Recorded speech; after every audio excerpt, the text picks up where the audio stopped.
नमस्कार, यूसेन के इस विशेष कार्यक्रम में आप सभी का स्वागत है। मैं हूं आपका होस्ट एनवी शर्मा।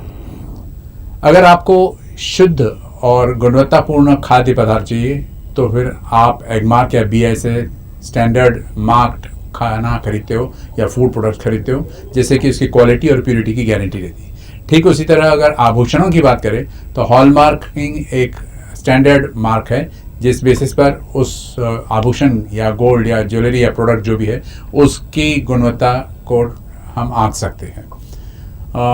मैं आपको बता दूं कि हॉलमार्किंग कोई नई बात नहीं, भारत में ये तो एक शुरू से 2000 के पहले से ये अस्तित्व में है, लेकिन अभी तक एक वॉलंटरी स्कीम था और अब उसको कंपलसरी कर दिया गया है। और इसी के बारे में अधिक जानकारी हासिल करने के लिए आज हमने रोकड़े ज्वेलर्स के सर्वा श्री राजेश रोकड़े इनको बुलाया। मैं आपको बता दूं कि अलावा इसके ये लोग all India James and jewellery domestic council के ये डायरेक्टर है, जो कि गवर्नमेंट रिकॉग्नाइज्ड बॉडी है। और इनका हम स्वागत करते हैं और इनसे जानेंगे हॉलमार्किंग क्या है और इसकी क्या क्या रिपरकशंस हो सकते हैं कस्टमर्स पर भी और ज्वेलर्स पर भी। बहुत बहुत स्वागत है सर आपका। नमस्कार सर। सर, सबसे पहले बेसिक बात पूछूंगा आपसे कि हॉलमार्किंग क्या है। Hallmarking is a third party confirmation. देखिए, वैसे ज्वेलरी इंडस्ट्री में ये इतिहास करीब 5000 साल पुराना इतिहास है। आज स्वर्ण व्यवसाय जो है, और ये व्यवसाय में ही आप देखे होंगे कई ज्वेलर्स की टैगलाइन रहती है, जहाँ विश्वास ही परंपरा है। तो ऑलरेडी ये व्यवसाय काफ़ी ट्रस्टफुल व्यवसाय में से एक व्यवसाय है, जिसको बोलते हैं वाइट कॉलर और ट्रस्ट वाला बिजनेस। लेकिन गवर्नमेंट ने करीब 21 साल पहले 2000 साल में 14 अप्रैल शायद वो डेट थी, हॉलमार्किंग हमारे यहाँ इंट्रोड्यूस किया था। इसके भी वियना कन्वेंशन जो हुआ है उसमें भी ये एक्चुअली हाँ, तो ये सब अपने को लाना ही था गवर्नमेंट को। लेकिन ये करीब 20 साल से अटका, 21 साल से अटका था, वो फाइनली आज पार्शली एक तरह से लागू हो गया है। जहाँ जहाँ हॉलमार्क सेंटर है वहाँ ये फिलहाल लागू हो गया है। तो इससे क्या होता है, ग्राहक जब कोई चीज़ खरीदता है, मानिए वो एक ज्वेलर्स के यहाँ आता है, ज्वेलर्स अपनी शुद्धता बताता है, ये इतनी शुद्धता है, उसके बावजूद उसको चेक करने के और भी तरीके, उनके पास कैरेटोमीटर होता है, कई तरह के और बिल पे लिख के ले सकते हैं कि इसकी प्योरिटी कितनी है। तो इसकी हर चीज़ एक पारदर्शिता रखी जाती है, बट ग्राहकों को एकदम मतलब ट्रांसपेरेंसी मिले, इसलिए गवर्नमेंट ने हॉलमार्क ये इंट्रोड्यूस किया और हॉलमार्क ज्वेलरी बेचने के लिए उन्होंने हमें बाध्य किया है। तो अभी तक के, तो कल तक के, मतलब 14 जून तक के 2021 तक के ये वॉलंटरी था, बट 16 जून 2021 से जहाँ जहाँ हॉलमार्क सेंटर है वहाँ हॉलमार्क ज्वेलरी ही बेचना है, ऐसा गवर्नमेंट ने डायरेक्शंस दे दिया है। जी जी, ये तो बहुत आपने एकदम सटीक बात कही आपने कि गवर्नमेंट ने एक डिसीजन लिया। लेकिन एक पूछना चाहता हूँ कि गवर्नमेंट ने फिलहाल सिर्फ 14, 18 और 22 कैरेट गोल्ड को ही हॉलमार्किंग का एक डायरेक्शन दिया है, जबकि आम तौर पे ये देखा गया है कि ज्वेलरी, खासकर विदर्भ की बात करो या महाराष्ट्र की बात करो, ये 24 कैरेट सोना बनाना पसंद करते हैं, उसके आभूषण बनाना पसंद करते हैं। तो इस दुविधा को आप कैसे फेस कर रहे हो, क्योंकि जब 24 को ये मार्क ही नहीं मिल रहा? देखिए, ये जैसे मैंने अभी थोड़ी देर पहले कहा कि इसको 21 साल लग गए कि कहीं ना कहीं ये जो कानून लाया गया है, कहीं ना कहीं उसमें विसंगतियाँ थी, कहीं ना कहीं उसको सही ढंग से वो कानून ही नहीं बना था, जिस वजह से इम्प्लीमेंट नहीं हो पा रहा था। 2018 में सिर्फ 3 कैरेटेज के लिए गवर्नमेंट ने ये बताया, BIS ने बताया कि आप 14, 18 और 22 ही बेच सकते, उसके अलावा नहीं बेच सकते। और जब यह कानून लागू हुआ और ये इसकी पहले डेट 1 जनवरी हो गई थी, बाद में फिर 1 जून होके फिर धीरे धीरे डेट बढ़ती गई। तो मांग ये थी कि ग्राहकों को अच्छा सोना अगर चाहिए तो आप क्यों रोकते हो। ज्वेलर्स की मांग कभी भी हॉलमार्क नहीं चाहिए, ऐसा कभी किसी ज्वेलर्स ने नहीं कहा। उल्टा आपके लिए सेफ है, हमारे लिए उल्टा सेफ है। हम कभी भी हॉलमार्क के विरोधी नहीं रहे, क्योंकि ज्वेलर्स, जैसे कि मैंने कहा कि ज्वेलरी व्यवसाय विश्वास का प्रतीक है। तो ऑलवेज अगर कोई ट्रांसपेरेंसी मांगता है तो ज्वेलर्स ऑलवेज रेडी रहता है उनको हर तरह से संतुष्ट करने के लिए। परंतु गवर्नमेंट ने इसे सिर्फ 3 कैरेट तक के सीमित कर देने के वजह से ज्वेलर्स को थोड़ा सा प्रॉब्लम था। ज्वेलर्स को इसलिए प्रॉब्लम था क्योंकि उनके ग्राहकों को 23 कैरेट की ज्वेलरी चाहिए रहती है, 24 कैरेट की ज्वेलरी चाहिए रहती है। तो उस दायरे में नहीं, उस दायरे में थी नहीं। अब हमारे यहाँ स्पेशली अगर हम विदर्भ में पकड़े, ऐसे हर डिस्ट्रिक्ट में ऐसे एरिया होते, जैसे राजस्थान में भी अगर आप जाएंगे, जैसे किसी अंदर वाले एरिया में जहाँ सिटी से बाहर जो एरिया होता है, वहाँ आज भी 24 कैरेट की ज्वेलरी वहाँ पसंद की जाती है। विदर्भ में आज हमारे पास अगर देखेंगे महाराष्ट्रियन पाटली है, चूड़िया है, कंठी सर है, कंठी के मंगलसूत्र है, और सबसे बड़ी बात चेन जो होती है जिसको हम लोग गोप बोलते हैं, हाँ, आज भी 24 कैरेट की बिकती है। भारत एक ऐसा देश है जहां 70% आबादी कृषि मतलब जिसको बोलेंगे कि शहरी विभाग से शहर के बाहर रहती है, और 30% आबादी यहाँ रहती है। तो ऐसे कंडीशन में कई बार जो काश्तकार होते हैं या किसान होते हैं वो ऑलवेज 24 कैरेट ज्वेलरी पसंद करती है खरीदना, तो उन्हें गवर्नमेंट के इस कानून के वजह से बहुत बड़ी प्रॉब्लम आ सकती थी। इसलिए ज्वेलर चाहता था कि हमें सभी प्रकार के कैरेटेज बेचने की इसमें मोहलत मिलनी चाहिए। हाँ, हमारा एक ही कहना है कि हम जो बेच रहे हैं वो उस कैरेट का उसमें बिल पे लिखा रहे, वो कैरेट का ही माल रहे। हाँ। तो उसके लिए हम रेडी थे। जी सर, लेकिन जानना चाहता हूँ कि इसके पीछे क्या लॉजिक हो सकता है एजेंसीज का, गवर्नमेंट का वगैरह, कि उन्होंने जैसे 24 को इसमें इंक्लूड नहीं किया, 24 कैरेट को, उसी प्रकार कुछ एग्जेम्पशंस दे दिए, कुंदन है, पोल्की है, इस किस्म के आभूषणों को उन्होंने एग्जेम्पशन दे दिया, तो इसके पीछे क्या लॉजिक है? देखिए, जैसे 15 जून की लास्ट मीटिंग कल की हुई, इस मामले के जो मंत्री है पीयूष जी गोयल, उन्होंने यह एक हाई लेवल कमेटी बनाई थी, और वो दिल्ली में कल रेल भवन में 1 to 1 बैठ के ये सब मसला उन्होंने खुद सुना, और उसमें समझ में आया कि कहाँ कहाँ विसंगतियाँ है। क्योंकि कानून तो बन गया, लेकिन कानून बनाने के बाद उसमें विसंगतियाँ होने की वजह से वो इम्प्लीमेंट नहीं हो पा रहा था। अब रही बात केवल 3 कैरेटेज की, तो कल के मीटिंग में उन्होंने और 3 कैरेट हमें ऐड करके दे दिया, 20 कैरेट, 23 कैरेट और 24 कैरेट। 24 ऐड हो गया है। हाँ। तो ये कल रात में ऐड हुआ है, तो आज से हाँ। हम लोग ये 3 कैरेट भी बेच सकते हैं। मतलब टोटल अगर आप सोचेंगे तो 14 कैरेट, 18 कैरेट, 20 कैरेट, 23 कैरेट और 24 कैरेट और 22 कैरेट, हम ये 6 स्टैंडर्ड बेच सकते हैं। और दूसरा एक आपका सवाल था कि लॉजिक उसके पीछे क्या है। तो क्या है, ये जो हॉलमार्क कानून है ये कहीं ना कहीं फॉरेन कंट्री का कट पेस्ट किया हुआ कानून है। अच्छा, तो फॉरेन कंट्री में एक अलग तरीके की ज्वेलरी चलती है, वहाँ कास्टिंग ज्वेलरी चलती है, मशीन ज्वेलरी चलती है। और वो ज्वेलरी अगर आप यहाँ, हमारे यहाँ वैसा नहीं चलता है। हमारे यहाँ चलती है कि असेंबल होती है, हर फैब्रिकेट होती है हर टाइप की ज्वेलरी। अगर आप एक सिंपल झुमका पकड़ेंगे तो झुमके में पेच अलग बनता है, बॉल अलग बनते हैं, उसके डिज़ाइन अलग आता है।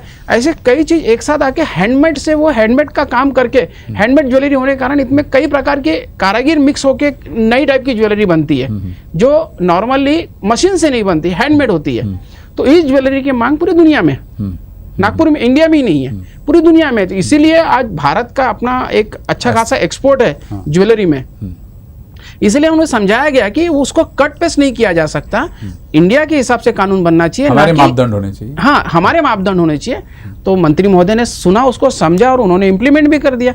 और इसमें जैसे आपने कहा कुंदन पोल्की, उसको एग्जम्पशन दिया गया। तो उसके पीछे रीजन ऐसा है कि कुंदन पोल्की ऐसे जो आइटम होते हैं उसमें मल्टी कैरेटेज माल लगता है, मतलब डिजाइन गोल्ड लगता है। कई बार ऐसा होता है 18 कैरेट और 22 कैरेट दोनों का कॉम्बिनेशन होता है, फ्यूजन होता है। तो इस कंडीशन में कौन सा हॉलमार्क पकड़ा जाएगा? तो ऐसे समय में प्रॉब्लम्स आती है। जैसे वॉचेस रहती है उसमें प्रॉब्लम्स आता है, क्योंकि वॉचेस में डायल कुछ और होता है, बेल्ट गोल्ड का होता है, पेन्स के भी वही हाल है, पेन्स के वो हाल होते हैं। और कई बार ऐसा होता है कि किसी के हुक होते हैं, वो हुक को थोड़ा सा हार्डनेस लगता है, क्योंकि उसको 4 बार यूज करना होता है, ग्राहक को क्लिप होती है, तो वो 18 कैरेट में बनती है।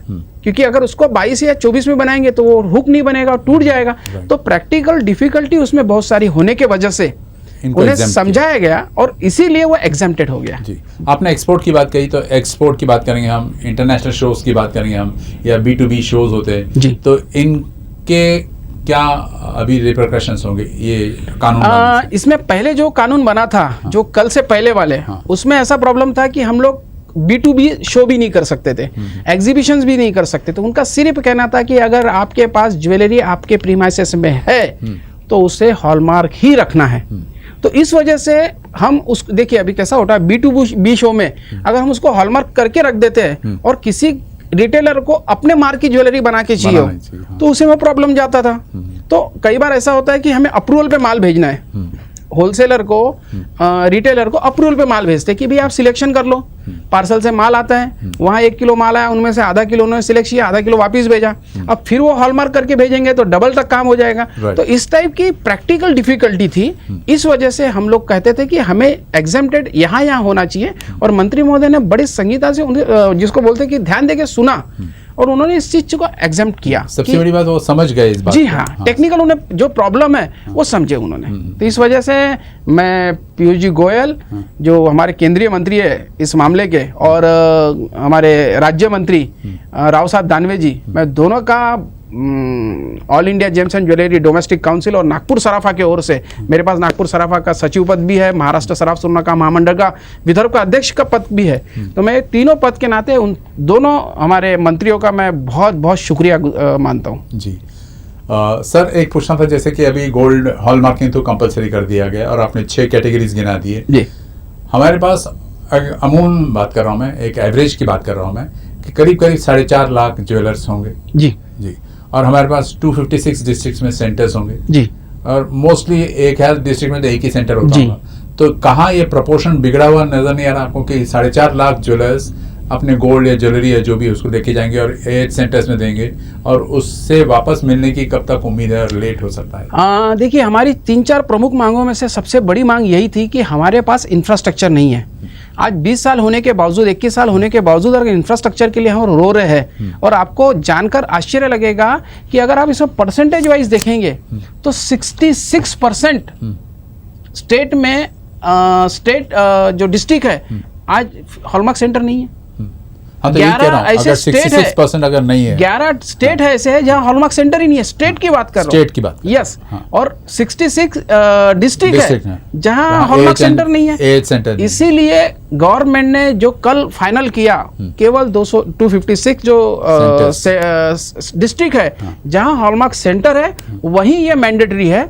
जहाँ हॉलमार्क सेंटर नहीं है वहाँ फिलहाल ये मैंडेटरी नहीं रखा गया है, वहाँ वो ऐच्छिक तौर पे रखा गया है। उदाहरण के तौर पे अगर नागपुर और मैं विदर्भ का लूँ तो एक अकोला, अमरावती और नागपुर, ये 3 जगह ही केवल अभी सेंटर है, असेसिंग सेंटर है। बाकी 9 जिलों में असेसिंग सेंटर नहीं है।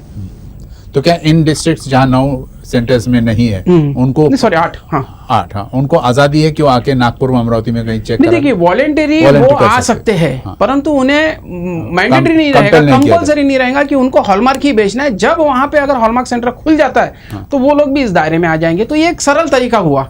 तो ये एक तरीके से के लिए मतलब इतना तो कंसिडरेशन हुआ कि भाई है ही नहीं डिस्ट्रिक्ट, क्योंकि कोई भी ज्वेलर अपने इतने कीमती आभूषण को लेकर कहीं जाना ये भी रिस्की फैक्टर, उसके जान और माल दोनों की उसको फिक्र होती है, उसको जान की जोखिम होती है। और आज के मतलब बड़ी मतलब डर लगता है इस चीज को बोलते हुए कि चोरों का भी डरना है और पुलिस वालों से भी डरना है, क्योंकि चेकिंग के नाम के कई बार कई ज्वेलर्स को जबरदस्ती प्रशासन से भी तकलीफ होती है। तो कहीं ना कहीं उसकी जान का धोखा होता है। इस वजह से वो डरा होता है कि वो चाहता है कि मेरे शहर में, मेरे जगह पे ही वो सब चीजें अगर मुझे उपलब्ध हो जाए तो मुझे ये सब ट्रैवलिंग करने की जरूरत न पड़े। और अभी तो कोविड का भी सीजन है, तो कोविड के इसमें वैसे भी आना जाना काफी कठिन, ट्रैवलिंग। हाँ, तो अभी फिलहाल के लिए जो 256 डिस्ट्रिक्ट है, इसके अलावा सब जगह मैंडेटरी नहीं है, सिर्फ 256 जगह वॉलेंट्री, बाकी जगह और यहाँ केवल मैंडेटरी है। तो ये अच्छा हुआ जी। सर, ये भी सुना है कि जैसे किसी का बिजनेस अगर 40 लाख के नीचे है एनुअल बिजनेस जी, तो उनको भी एग्जेम्पशन दिया गया। हाँ बिल्कुल, इसमें जैसे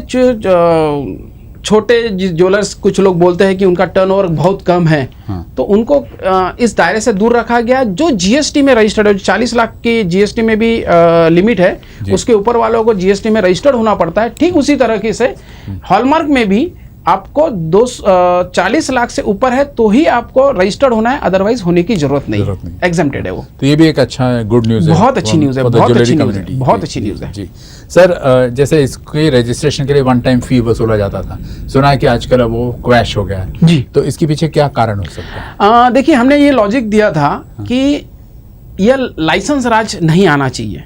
पहले ये जब लाइसेंस या परवाना लेते थे तो पहले 1 साल का लाइसेंस मिलता था, बाद में इसे 3 साल किया गया, अभी इसको 5 साल किया गया। तो 5 साल बाद फिर से लाइसेंस लेना रहता है, रिन्यू करना पड़ता है। देखिए, एक मैं सिंपल लॉजिक बताता हूँ। कई बार होता है हम लोग एक ड्राइविंग लाइसेंस लेते हैं, हम लोग ड्राइविंग लाइसेंस एक बार ले लेते हैं और 15 साल का होता है, और कई बार ऐसा है कि 15 साल हम भूल जाते हैं कि वो 16 साल भी निकल जाता है। जब कभी पुलिस हमें पकड़ते तब देखते तो वो लैप्स रहता है। तो ठीक उसी तरीके से हम लोग अगर लाइसेंस ले लेते हैं और खुदा ना खास्ता वो 5 साल भूल गए हम उसको रिन्यू करना, 5 साल बाद याद नहीं रहता, तो उन बिटवीन जो भी बिजनेस करेगा वो इलीगल हो जाएगा। तो वो कहीं ना कहीं कानून का उल्लंघन हो जाएगा। और दूसरी बात, खुद गवर्नमेंट चाहती है लाइसेंस राज से दूर।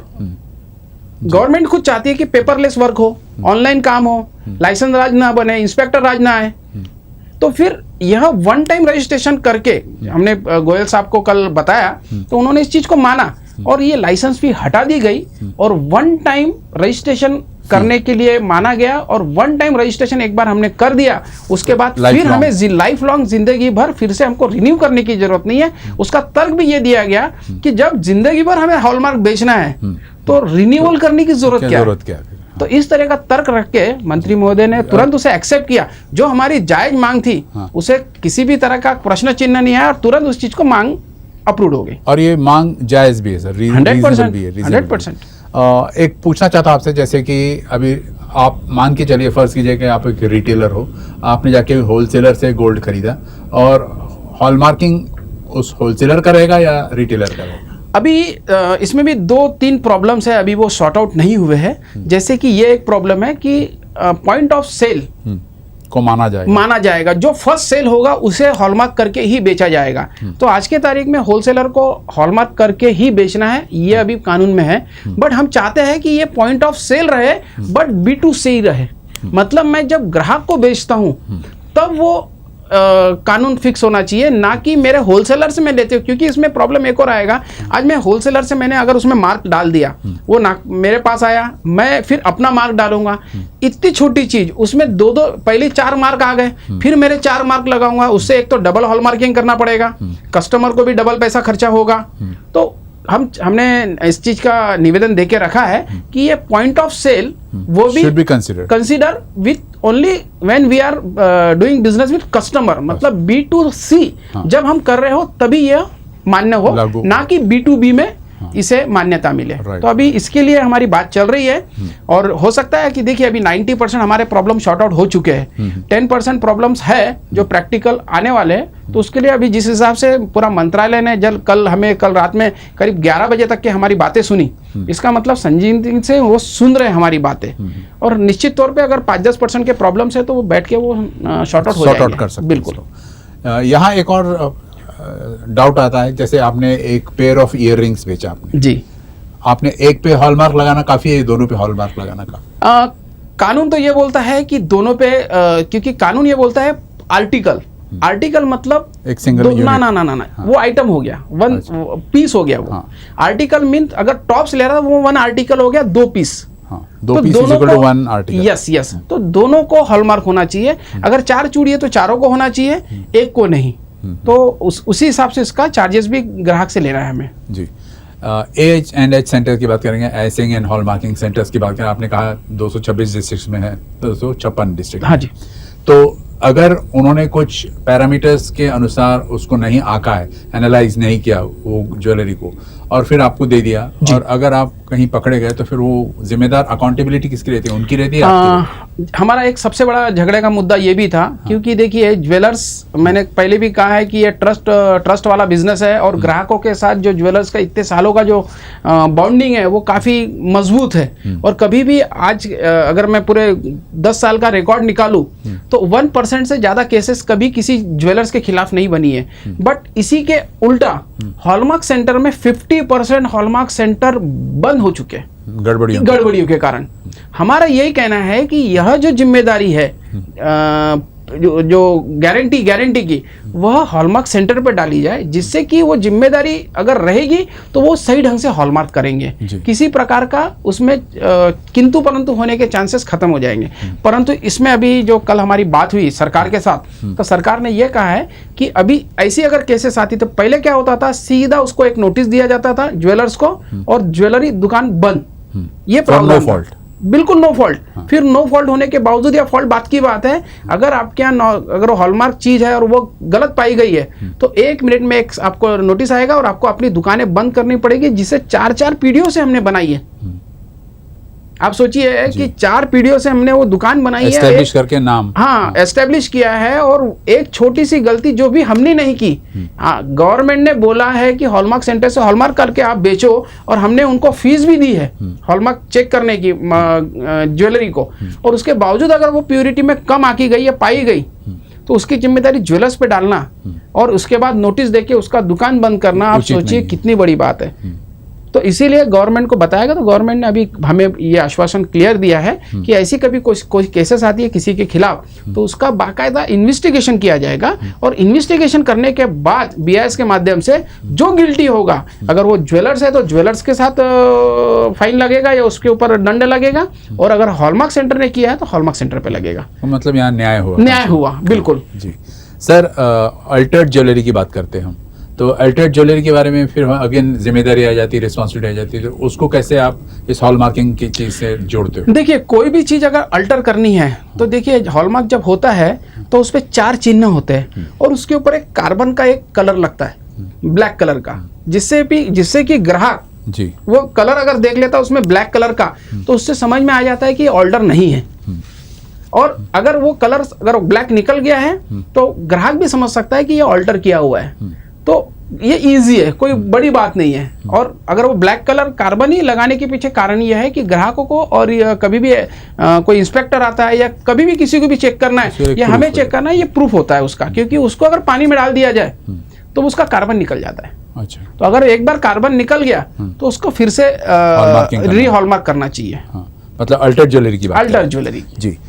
स्टॉक की बात करेंगे सर, आप जैसे बिजनेसमैन जिनके 4 आउटलेट्स है वगैरह, आपने हॉलमार्किंग करा लिया, तो उसी बिजनेसमैन को अपने कोई भी काउंटर से बेचने की सहूलियत है? हाँ, वो कोई प्रॉब्लम नहीं है, लेकिन अभी इसके पहले तक क्या ऐसा था कि हमें वो जो स्टॉक है वो जब सेंटर में हम लोग भेजते हैं तो हर एक के लिए अलग अलग लाइसेंस लेके अलग अलग ये करना पड़ता था, उसकी फीस हमें भरना पड़ता था। अभी सिर्फ हमको रजिस्ट्रेशन करना है और हमें सिर्फ बताना है कि हम इसी आउटलेट से माल बेचने वाले हैं। अच्छा, इससे ज़्यादा कुछ नहीं। पहले बहुत ज़्यादा परेशानी थी कि उसका हमें प्रीमाइसेस का जो एड्रेस होता था उसका लेआउट देना पड़ता था। कई बार ऐसा होता है कि एक मेरा 500 फुट का अगर दुकान है, आज मेरा 500 फुट का दुकान है, मैंने 500 फुट के हिसाब से उनको नक्शा दे दिया कि मेरा 500 फुट का दुकान है, मैं अब कर रहा हूँ। मैंने अल्टर करके आज बाजू की दुकान ले लिया और मैंने वो अपडेट नहीं किया मेरे सेंटर में, तो अगर मेरा माल वहाँ है तो वो माल जब्त हो जाएगा। तो ऐसी चीज़ें प्रैक्टिकली कई बार होती है। टाइम पे अल्ट्रा जगह बड़ी हो जाती है, टाइम पे या घर है किसी का आधा दुकान है, मैंने आधा बाद में ऐड कर लिया, तो ये सब परेशानी अब हटा दी गई है। मतलब you are permitted to sell this jewellery from our outlet, कोई भी आउटलेट से कोई इशू नहीं। That brings to me to another question, और वो ये है कि जैसे आपके पास स्टॉकिंग की बात करते हैं हम, तो 2 ग्राम्स के अबाउ स्टोर नहीं करना ये कहा गया है, तो how far is this comfortable? बिल्कुल सही है। अभी फिलहाल जो कानून है उसके हिसाब से 2 ग्राम से ऊपर की ज्वेलरी को ही हॉलमार्क किया जा सकता है। आप चाहे तो 2 ग्राम की नीचे की कर सकते हो, बट उसके लिए मैंडेटरी नहीं है, वो वॉलंटरी है। तो आप अगर कस्टमर या कोई ज्वेलर्स चाहता है कि मेरी 1.5 ग्राम की कोई अंगूठी और मैं उसको हॉलमार्क करके रखता हूँ, तो that is good. But government के तरफ से किसी भी तरह का कोई आपके ऊपर प्रेशर नहीं है कि 2 ग्राम से नीचे वाली ज्वेलरी को आपको हॉलमार्क करके ही रखना है, ऐसा कोई प्रेशर नहीं है। सो अगेन वो आपका कंफर्ट ऐड हो गया। तो अल्टीमेटली देखा जाए तो बेनिफिट ज्वेलर्स को भी हुआ और कस्टमर्स को भी, ऐसा मानते हैं? मैं 100% कहूँगा कि ज्वेलर से ज़्यादा कस्टमर को हुआ, क्योंकि कैरेटेज उनको पूरे मिल गए, ट्रांसपेरेंसी पूरी मिल गई, क्योंकि उन्हें सर्टिफिकेट उनको सब हर चीज़ ये मिल, क्योंकि पहले क्या हो रहा था, केवल 3 कैरेटेज थे, तो इस वजह से हम लोग उससे ज़्यादा उनको दे नहीं पाते थे। इसमें कई बार कुछ लोग ये भी सोचते थे कि ग्राहकों के पास जो पुराना सोना है वो नॉन हॉलमार्क है, उसका क्या होगा, तो वो भी हम लोग खरीद सकते हैं। वो खरीदने के बाद हमारी दुकान में हम लोग रख सकते थे, स्टॉक कर सकते थे। और जो फिलहाल जो 40 लाख से नीचे वाले टर्नओवर के ज्वेलर्स है, उनको किसी प्रकार का अभी बर्डन नहीं है, तो वो कोई भी कैरेट का माल उनके पास अगर रहे तो उनको किसी प्रकार का इंस्पेक्टर राज नहीं है। तो ऐसी, और सबसे खास बात, इसे 2.5 महीने तक के अगर किसी के पास इन 3 कैरेट के अलावा भी अगर कोई माल है तो 1 सितंबर तक के वह अपना पुराना स्टॉक क्लियर कर सकते हैं। अच्छा, तो ये एक सबसे बड़ी उनको एक समय 2.5 महीने का मिला है कि जिससे कि अपने आप को वो स्टेबल कर ले, मतलब और उसकी अवधि बढ़ा दी गई है जिससे कि सुविधा हो जाए 2.5 महीने के लिए। What after that? देखिए, मैंने स्पष्ट कहा कि उसके बाद तो उन्हें हॉलमार्क ही माल बेचना है। हाँ, नहीं, लेकिन इस स्टॉक का क्या करेगा वो? देखिए, अगर स्टॉक को अगर वो इस कैरेटेज का नहीं है तो उसे गलाना है उसको, आप या फिर ऐसे जगह भेजना है जहां वो माल बिकता हो, जहां हॉलमार्क सेंटर है। हाँ, अभी 11 स्टेट ऐसे और भी है और करीब 500 डिस्ट्रिक्ट ऐसे है जहां फिलहाल वो मैंडेटरी नहीं है, फिर वो माल वहां बिक सकता है, डिस्पोज कर सकता है। जी, बिल्कुल। सर, एक और पूछना था आपसे, जैसे कि एक सैंपल के लिए लेके गया एक BIS ऑफिसर आपके शोरूम में आके और उसको चेक कराने के लिए, हॉलमार्किंग कराने के लिए गया, कुछ अवधि है उसका कि इतने दिन में उसने लौटा देना चाहिए विद सर्टिफिकेट? हाँ, ये एक बड़ा प्रॉब्लम है हमारे साथ, क्योंकि क्या होता है, एक बार BIS के अधिकारी आते हैं रैंडमली और वो चेक करने के लिए कोई भी एक हमारे यहाँ से आर्टिकल खरीद लेते हैं। वो फिर खरीद भी सकते हैं अननोइंगली, हमें बगैर बताए भी वो बिलिंग करके ले जा सकते हैं, या हमें बता के भी ले जा सकते हैं, वो उनके ऊपर है। और वो हमारे से आधा पार्ट काट के, आधा पार्ट हमारे पास रखेंगे, आधा वो लेके जाते हैं, और उनकी चेन्नई और कलकत्ता और बॉम्बे में ऐसे 3 जगह लैब है। वो केवल उन्हीं लैब में वो चेक करते हैं और वहाँ से फिर वो रिपोर्ट आती है। तो इस रिपोर्ट को लगता है कम से कम 6 महीने से 1 साल। तो थोड़ा ज्वेलर्स इसके लिए चाहता है कि वो प्रक्रिया विद इन 15 डेज या 1 महीने के अंदर हो जानी चाहिए, क्योंकि 6 महीना 1 साल तक के सैंपल अगर रोक के रखते हैं तो कहीं ना कहीं वो स्टॉक इन्वेंट्री से बाहर निकलता, तो वो नहीं होना चाहिए। और एक खास बात सबसे अच्छी बताना चाहूँगा कि जैसे कल और आज में कानून में जमीन आसमान का अंतर हुआ है। जैसे आज कैरेटेज पूरे दिए गए, जिम्मेदारी पे भी बात हुई। सबसे बड़ी बात है कि फीस स्ट्रक्चर, पहले फीस स्ट्रक्चर रखा गया था, इतने करोड़ का है तो इतना स्ट्रक्चर, ये भरना पड़ेगा, वो भरना पड़ेगा, वो सब हटा दिया गया है। इसलिए अभी जो BIS की वेबसाइट है ऑनलाइन, जब ये, क्योंकि प्रक्रिया पूरी ऑनलाइन है, ऑनलाइन इसको रजिस्ट्रेशन करना होता है, तो अभी वेबसाइट पे उनका अपडेट नहीं हुआ है। तो फिलहाल सभी ज्वेलर्स 1-2 दिन, आज का दिन रुक जाए, कल या परसों में वेबसाइट ओके हो जाएगी, जिससे कि उन्हें अपडेट हो जाएगी, जिससे कि उन्हें पेमेंट देने की जरूरत नहीं पड़ेगी। सिंपल उनको रजिस्ट्रेशन करना है और वो फॉर्म लेके अपने पास रख लेना है, किसी तरह की कोई तकलीफ नहीं। तो ये एक एडेड एडवांटेज। सर, कई सारे दर्शक जो इस कार्यक्रम को देख रहे हो ये जरूर जानना चाहेंगे कि जैसे आपने एक ज्वेलरी पीस खरीदी, कोई आभूषण खरीदी आपने, उसमें अभी कौन कौन से मार्क देखना जरूरी हो जाता है? हॉलमार्क एक काफ़ी है, या BIS का मार्क, प्योरिटी मार्क, हॉलमार्क? उसमें केवल 4 मार्क फिलहाल लगे हैं। पहले 5 थे, बट पिछले 2 साल से 4 मार्क है। सबसे पहला मार्क ट्रायंगल होता है, जो BIS का लोगो होता है। नंबर 2 916 और 22/22 कैरेट ऐसा लिखा होता है, ये होता है उसकी शुद्धता। हाँ, वो उसका शुद्धता। नंबर 3 वो किस हॉलमार्क सेंटर से हॉलमार्क हुआ है, प्रमाणित हुआ है, उस सेंटर का लोगो, और ये कौन सा दुकान उसको बेच रहा है उसका लोगो। ये 4 मार्क अगर उसमें है तो बिल्कुल डरने की जरूरत नहीं है, गारंटी है जी। मान के चलिए जैसे किसी के पास एक ऑलरेडी सर्टिफाइड रजिस्ट्रेशन है, हाँ, और वो रजिस्ट्रेशन को अभी उसको फिर से रिन्यू करना पड़ेगा। देखिए कैसा है कि आज समझिए कि 3 साल का मुझे लाइसेंस मिला है, कुछ लोगों को 5 साल का मिला है। तो अगर उसने पिछले साल अगर उन्होंने लाइसेंस निकाल लिया है या जो रजिस्ट्रेशन कर लिया है, तो उसके पास 4 साल अभी और बचा है, तो उसको फिर से करने की जरूरत नहीं है, वो ऑलरेडी वो कंटिन्यू हो जाएगा। अलग से करने की जरूरत है, जिन्होंने नहीं किया है ये उनके लिए जी। सर, थोड़ा सा डिविएट करते हैं इस टॉपिक को, और अभी हाल ही में आप फेलिसिटेट हुए हो विदर्भ रत्न से। ये अवार्ड क्यों मिला और किस ऑर्गेनाइजेशन की तरफ से मिला? देखिए, ये एक व्यापारी संगठन है अमरावती की, मेरे को वहाँ से उन्हें इस अवार्ड के लिए चुना और विदर्भ रत्न पुरस्कार मुझे मिला है। उसके लिए मैं सारे नागपुरकर का धन्यवाद देता हूँ। शायद वो मुझे अब क्यों मिला है वो शायद उन्होंने ही आका है मुझे कि मैं उस अवार्ड के लिए लायबल हूँ। क्योंकि मैं ये नहीं बोलता, मुझे तो लगता है कि मैं नहीं हूँ, मुझे तो और बहुत कार्य करने की ज़रूरत है। तो मैं उसकी नागपुर करके और से बुरी प्रशंसा भी करता हूँ और धन्यवाद भी मानता हूँ कि उन्होंने thank you sir, thank you for that. क्योंकि आपने एक जो एस्टेब्लिश किया यहाँ पर अपना नाम वगैरह काफ़ी कम समय में ये आपने किया है। मैसेज देना चाहोगे तो क्या दोगे सर आप? यही कहूँगा कि जो कानून बना है उस कानून के तहत ही व्यापार करें, व्यवहार करें, कहीं डरे नहीं। ज्वेलर्स लोग जितना भी कार्य कर रहे हैं वो बेहतर ही कर रहे हैं, ट्रांसपेरेंसी के साथ हो ही रहा है, और ऑर्गेनाइज तरीके से काम करना चाहिए। आने वाले दिनों में लॉ काफ़ी कठिन होते जा रहे हैं और कोई भी चीज़ समझना बहुत ज़रूरी है। हम लोग आज का कानून अगर हम नहीं समझेंगे और व्यवसाय करने जाएंगे तो निश्चित तौर पे हम कहीं ना कहीं फंस ही जाएंगे। तो आज की ज़रूरत है, हमें समय के हिसाब से बदलना पड़ेगा।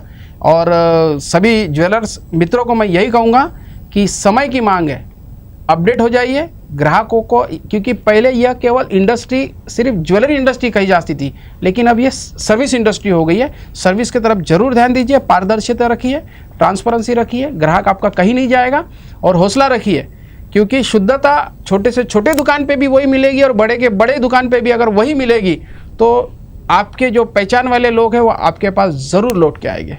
इसे पॉजिटिव वे में ही लेना चाहिए। बहुत बहुत शुक्रिया सर, और आपने कई सारे डाउट्स और जो वो क्लियर किया आपने, जिससे कि अभी कस्टमर्स के मन में या दर्शकों के मन में भी अभी ये डाउट्स नहीं रहे। Thank you very much. बिल्कुल sir, thank you very much.